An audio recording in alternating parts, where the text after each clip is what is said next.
तो आज की इस वीडियो में हम बात करने वाले हैं कि मर्जर और जो एक्विजिशन है वो क्या होता है। तो पहले हम एक नॉर्मल लैंग्वेज में समझ लेते हैं। देखिए, मर्जर का मतलब होता है कि जब दो कंपनी आपस में मर्ज हो रही है, जैसे कि वोडा आइडिया। ठीक है, वोडा आइडिया अभी क्या हो गई, वो आपस में मर्ज हो गई हैं। ठीक है, तो जब मर्जर होता है तो एक कंपनी के अंदर दूसरी कंपनी वो ऑलरेडी ऐड हो जाती है वो। और अगर हम बात करें एक्विजिशन में, ठीक है ना, एक्विजिशन की अगर हम बात करें तो एक कंपनी दूसरी कंपनी को बाय कर लेती है। एक कंपनी दूसरी कंपनी को क्या कर लेती है, वो बाय कर लेती है। अब क्वेश्चन ये आता है कि क्या जब एक कंपनी दूसरी कंपनी को बाय करती है तो क्या उसका वो नाम चेंज करेगी?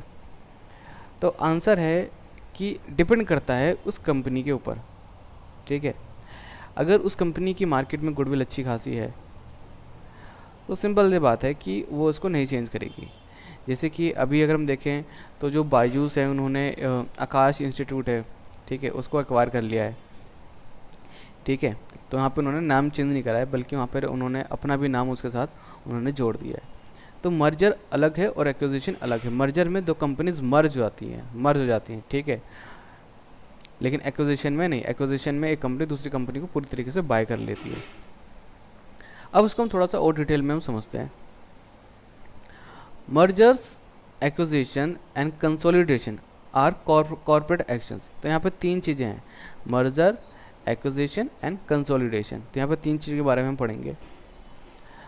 ठीक है, ये क्या है, ये कॉर्पोरेट एक्शन है। अब इसकी वजह से क्या होता है, इसकी वजह से कंपनी की जो ऑनरशिप है आपको उसमें चेंज देखने को मिलेगा। कंपनी की जो ऑनरशिप है, ठीक है, आपको उसमें चेंज देखने को मिलेगा। मतलब जो स्ट्रक्चर होता है ना, जैसे अगर मेरे पास एक कंपनी के 10% शेयर थे, ठीक है, तो मर्जर, एक्विजिशन या फिर कंसोलिडेशन होने की वजह से तो वो बढ़ भी सकता है, घट भी सकता है।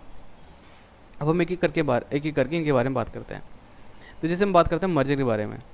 In A merger the acquirer buys up the shares of the target company and it is absorbed into acquiring company and ceases to exist। ठीक है, तो मर्जर में क्या होता है कि बायर जो होता है वो कंपनीज के वो शेयर बाय कर लेता है। ठीक है, और यहाँ पर आपको चीज़ देखने को मिलेगी कि वो तभी वो एक्सिस्ट करेगी। तो वहाँ पे क्या होगा कि दोनों कंपनी आपस में मिल के वो काम कर रही होंगी। जैसे अभी वोडा और आइडिया को अगर आप देख सकते हो। तो क्वेश्चन ये आता है कि क्या यहाँ पर पूरी तरीके से एक कंपनी दूसरी कंपनी के शेयर बाय कर लेती है? तो आंसर है नो। अगर ऐसा होता है तो फिर उसको मर्जर नहीं बोलेंगे, उसे हम बोलेंगे एक्विजिशन। सो मर्जर में फिर और क्या क्या चीज़ होती हैं? The assets and the liabilities of the target company are taken over by the acquirer. ठीक है, तो जितनी भी असेट जो लाइबिलिटीज़ होती हैं वो टारगेट कंपनी की, ठीक है, जो एक्वायरर है वो टेक ओवर कर लेता है। अब एक्विजिशन में अगर हम बात करें, एक्विजिशन या फिर टेक ओवर की अगर हम बात करें, the acquiring company acquires all or a substantial portion of the stock of the target company. तो एक्विजिशन में क्या होता है कि या तो लगभग सारे शेयर वो बाय कर लेगा एक्वायरर, या फिर वो इतने शेयर वो बाय कर लेगा कि वो जो कहेगा वही होगा। ठीक है, मतलब एक तरीके से समझिए कि जो डिसीजन मेकर है वो बन जाएगा। Both entities typically continue to exist after the acquisition. हाँ, जैसे मैंने अभी एग्जांपल लिया था बायजूस और आकाश का। ठीक है, तो बायजूस ने क्या करा, बायजूस ने आकाश इंस्टीट्यूट को एक्वायर कर लिया है। अब हम बात करते हैं कंसोलिडेशन की। कंसोलिडेशन क्या होता है? In a consolidation companies combine together to form a new company और merged companies cease to exist. अब कंसोलिडेशन में क्या होगा कि दो कंपनीज आपस में मिलके एक और कंपनी वो बना लेती हैं। तो यहाँ पे हमने मर्जर, एक्विजिशन और कंसोलिडेशन के बारे में हमने जाना। अब आगे बारी आती है कि कंपनी ऐसा क्यों करेगी, मतलब वो किसी और कंपनी में वो मर्ज की होगी, या फिर कोई और कंपनी एक्वायर क्यों करेगी, या फिर वो कंसोलिडेशन वो क्यों लेकर आएगी। ठीक है, तो इसके कई मोटिव हो सकते हैं, जैसे यहाँ पे कुछ मोटिव्स हमें दे रखे हैं। पहला है क्या है कि सिनर्जी मतलब ईच कंपनी में have distinct efficiency that when combined together may result in greater economic benefits.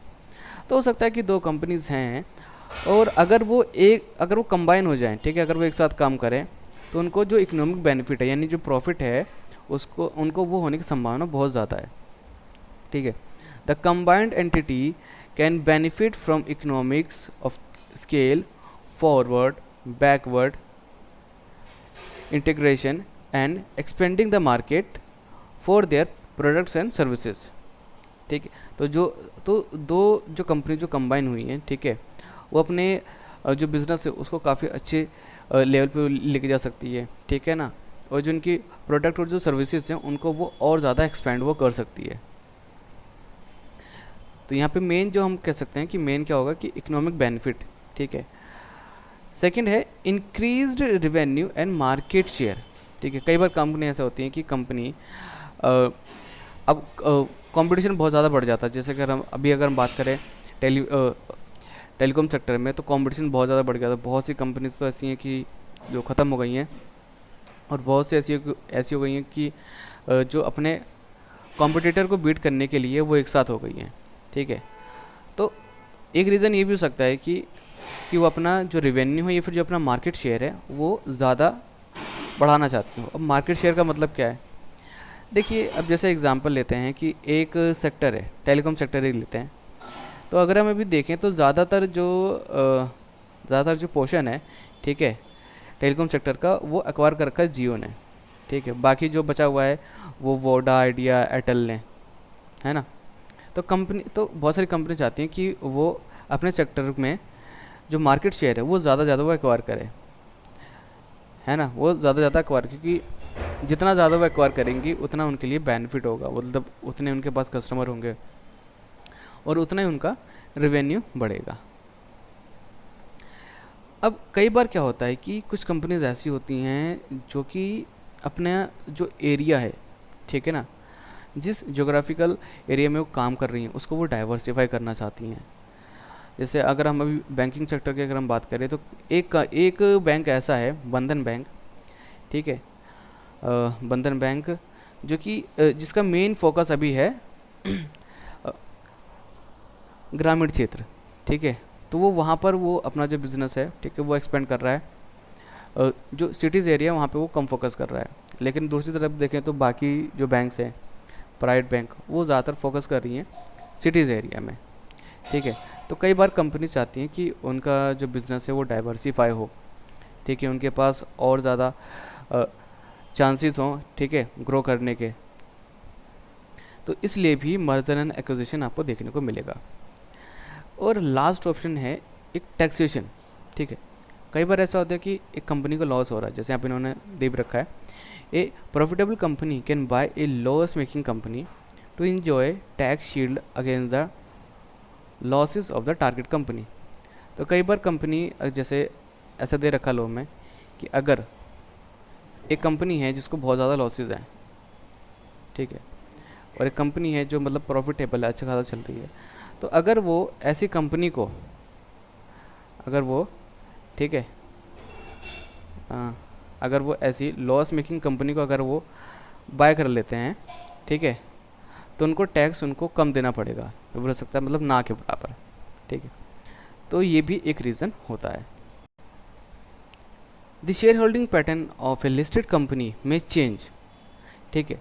अब अगर मर्जर एंड एक्विजिशन होता है तो जो शेयर होल्डिंग पैटर्न है कंपनी का वो चेंज हो सकता है। क्यों? क्योंकि सिंपल ये बात है कि जो शेयर हैं वो बाय सेल होंगे, ठीक है। जैसे हमने बात करा था मर्जर में, तो मर्जर में शेयर बाय होगा, ठीक है। लेकिन अगर हम बात करें एक्विजिशन में तो मतलब ऑनरशिप चाहिए, या तो वो पूरे वो बाय कर लेंगे या फिर इतना पोर्शन कि वो डिसीज़न ले सकें, है ना। तो अब अगर ऐसा हो रहा है तो सिंपल बात है कि जो शेयर होल्डर्स हैं उनके ऊपर इम्पैक्ट पड़ेगा। तो इसीलिए सेबी का एक एक्ट है, ठीक है ना, या फिर आप बोल सकते हो एक प्रोविज़न है, सेबी रेगुलेशंस 1997, ठीक है। अब वो क्या कहता है? वो कहता है provide relevant triggers and requirements for an acquirer and offer an opportunity to public shareholders to exit from the company in such situation if they choose to do so. तो ये जो प्रोविज़न है, ठीक है ना, वो कुछ requirement और कुछ ट्रिगर्स है वो प्रोवाइड करता है किसको? कंपनीज़ को। मेरे कहने का मतलब है कि अगर कंपनी मर्जर एंड एक्विजिशन कर रही है तो कुछ रूल्स एंड रेगुलेशन है जो कंपनी को फॉलो करनी पड़ेंगी, कुछ रिक्वायरमेंट है पहले वो फुलफिल करनी पड़ेगी, तभी वो मर्जर एक्विजिशन या फिर कंसोलिडेशन वो कर सकती है।